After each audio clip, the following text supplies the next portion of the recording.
నా ప్రియమైన బిడ్డా, నేనే నీ దేవుడను. ఈరోజు నేను నీ హృదయాన్ని మేలుతో, శాంతితో, ఆనందంతో నింపుతున్నాను.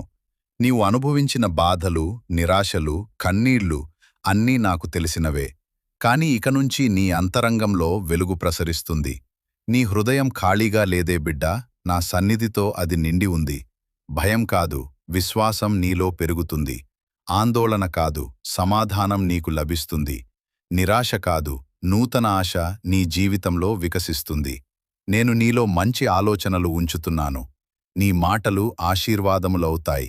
నీ చేతులు మంచి పనులు చేస్తాయి. இரவு నీ முழுவதும் అడుగులు எங்களோடும் సరైన எங்கள் మార్గంలో குடும்பத்தோடும் నడుస్తాయి. தயவாக காத்து నీ பாதுகாத்த హృదయం தேவனே ప్రేమతో உமக்கு పొంగి நன்றி. పొరలుతుంది. எந்த தீங்கும் నీవు அணுகாதபடி ఒంటరివి உமது కాదు, கரம் எங்களை నేను மூடி నీతో ఉన్నాను. வைத்ததற்காக நன்றி. ఈ రోజు இந்த నుంచి புதிய నీ நாளை காண హృదయం கிருபை మేలుతో தந்ததற்காக నిండిపోతుంది. நன்றி. నా இன்று நாம் కృప నీకు சுவாசிக்கும் సరిపోతుంది. ஒவ்வொரு மூச்சும் உமது ధైర్యంగా பரிசு ఉండు నా என்பதை బిడ్డ, உணர்ந்து உமக்கு నేను ஸ்தோத்திரம் నీతోనే ఉన్నాను. செலுத்துகிறோம். இன்றைய நாளையும் உமது சமாதானத்திலும் பாதுகாப்பிலும் நடத்தி அருளும். எங்கள் வீடு உமது ஆசீர்